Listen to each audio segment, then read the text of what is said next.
सुप्रभात बच्चों। आज हम संस्कृत व्याकरण में अपठित गद्यांश पढ़ेंगे, समझेंगे कि किस तरह से आता है, क्योंकि ये अपठित होता है, आपका बिना पढ़ा हुआ होता है। ठीक है, अपठित गद्यांश का मतलब ऐसा गद्यांश जो आपने पहले ना पढ़ा हो। तो उसमें से क्या करना होता है, जैसे कि देखिए इसमें है अधोलिखित अनुच्छेदम पठित्वा प्रश्नान उत्तरत। अधोलिखित माने नीचे लिखे हुए अनुच्छेद को पठित्वा पढ़कर प्रश्नान उत्तरत, प्रश्नों के उत्तर दीजिए। देखिए हिंदी में लिखा हुआ है, नीचे लिखे अनुच्छेद को पढ़कर प्रश्नों के उत्तर दीजिए। ठीक है, तो ये जो पैसेज दिया हुआ है, जो गद्यांश दिया हुआ है, ये आपको ध्यान से पढ़ना है और उसको पढ़कर जो नीचे प्रश्न पूछे हुए हैं उनका आपको उत्तर देना है। ठीक है, तो पहले हम इसकी हिंदी समझ लेते हैं।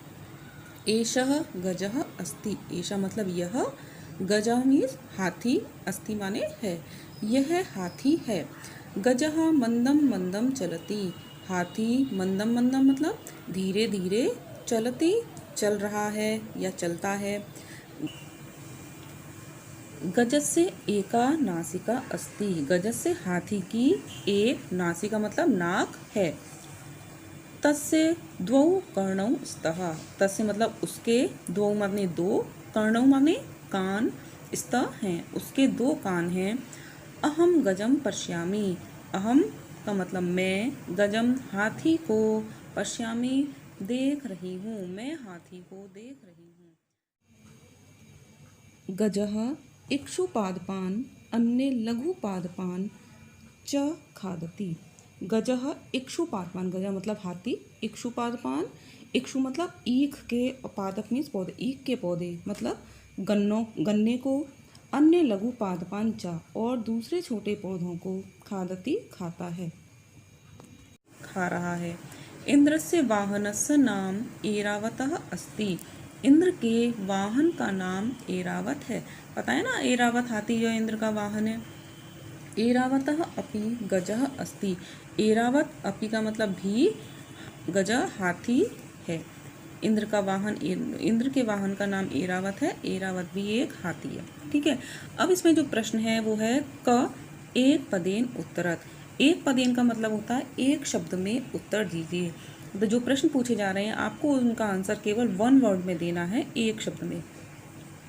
कह मंदम मंदम चलती, कह माने कौन धीरे धीरे चल रहा है, कौन धीरे धीरे चल रहा है। अब इसमें आपने पढ़ा कौन धीरे धीरे चल रहा है, हाथी धीरे धीरे चल रहा है, यानी गजह। तो हम आंसर में क्या लिखेंगे, गजह। ठीक है, अब अगर मान लो आपको इसकी हिंदी नहीं आती है, कोई कोई शब्द ऐसा होता है जिसकी आपको हिंदी नहीं आती है, तो हम क्या करेंगे उसके लिए, हम ये वाली लाइन ढूंढेंगे पैसेज में। ठीक है, गद्यांश में ये वाली लाइन ढूंढेंगे, कहा मंदम मंदम चलती। तो कहा तो प्रश्नवाचक शब्द है, मंदम मंदम चलती कहाँ आ रहा है, तो ये इस लाइन में आ रहा है, मंदम मंदम चलती। तो कहा की जगह क्या है, गजह। ठीक है, तो इस तरह से हम आंसर लिख देंगे गजह। दूसरा है ऐरावतः कः अस्ति, ऐरावत कौन है। अब ये लाइन ढूंढते हैं, ऐरावतः कः अस्ति, कहाँ है ऐरावतः, ऐरावतः अपि एकः गजः अस्ति, मतलब एक कह की जगह हम क्या लिख देंगे, ऐरावतः गजः अस्ति। यही लिख रहा है ना इसमें, ऐरावतः अपि गजः अस्ति। तो आंसर में हमने एक शब्द में लिखना है, तो कह की जगह हम क्या लिख देंगे, गजः। ठीक है, फिर ख है पूर्ण वाक्येन उत्तरत, मतलब आपको पूर्ण वाक्य में, देखिए हिंदी में भी लिख रहा है पूर्ण वाक्य में उत्तर दीजिए। तो ये जो प्रश्न है इसका उत्तर आपको पूर्ण वाक्य में देना है। तो पहला है गजः किम किम खादति, हाथी क्या क्या खाता है। अब हम इस लाइन को ढूंढेंगे, गजः और खादति, तो कहाँ है, गजः इक्षुपादपान अन्य लघु पादपान च खादति। तो हम आंसर में क्या लिख देंगे, ये पूरी लाइन एज इट इज यहाँ पे आंसर में लिख देंगे, क्योंकि हमें पूर्ण वाक्य में उत्तर देना है ना, इसलिए। दूसरा प्रश्न है ऐरावतः कस्य वाहन अस्ति, ऐरावत कस्य माने किसका वाहन है, किसकी सवारी है ऐरावत। तो अब ये लाइन ढूंढेंगे हम, ऐरावतः कस्य वाहन अस्ति, तो यहाँ इंद्रस्य वाहनस्य नाम ऐरावतः अस्ति, यही है ना ये लाइन। तो हम क्या लिख देंगे यहाँ पर, कस्य की जगह लिख देंगे इंद्रस्य, मतलब पूरी लाइन ऐसी लिख देंगे, केवल जो प्रश्नवाचक शब्द है उसमें हम लिख देंगे इंद्रस्य। तो ऐरावतः इंद्रस्य वाहन अस्ति। ठीक है, फिर ग है यथा निर्देश उत्तरत, यथा निर्देश मतलब जैसा आपसे पूछा जा रहा है वैसे आपको उत्तर देना है। तो पहला है रिक्त स्थान पूर्ति कुरुत, रिक्त स्थान की पूर्ति करनी है, रिक्त स्थान भरिए। तो पहला है इसमें अहम डैश पश्यामि। अब हम ये वाली लाइन ढूंढेंगे, अहम पश्यामि कहाँ लिख रहा है, तो कहाँ है, अहम पश्यामि, बीच में डैश है, डैश में क्या आएगा, इसमें गजम लिख रहा है ना, तो यहाँ आ जाएगा गजम। ठीक है।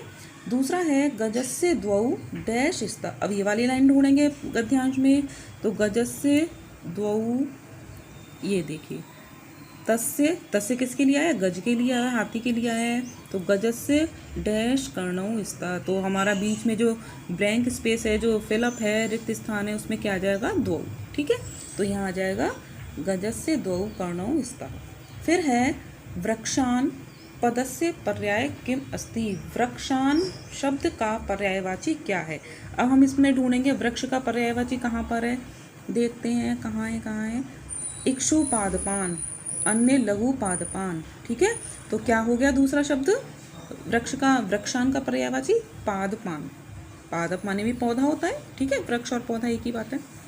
फिर है गजस्य अत्र का विभक्ति अस्ति। गजस्य में कौन सी विभक्ति है। अब विभक्ति, पुरुष, वचन ये पूछे जाएंगे, इसके लिए आपको शब्द रूप याद होने जरूरी हैं। जैसे आपने बालक के शब्द रूप याद किए हैं, बालक पुल्लिंग अकारांत है और गज भी अकारांत पुल्लिंग है। ठीक है, तो गजस्य, तो हम बालकस्य के जब शब्द रूप पढ़ के देखेंगे बालक के, तो हमें पता लग जाएगा कि बालकस्य कहाँ आ रहा है, उसी जगह गजस्य आएगा, तो उसकी विभक्ति हमें पता लग जाएगी। ठीक है, जैसे बालकस्य किस में आता है, षष्ठी विभक्ति में आता है, तो यहाँ हम क्या लिख देंगे, विभक्ति का विभक्ति अस्ति, इसके आगे लिख देंगे षष्ठी। ठीक है, इस तरह से अपठित गद्यांश आता है। ठीक है, आशा है आपको समझ आ गया होगा।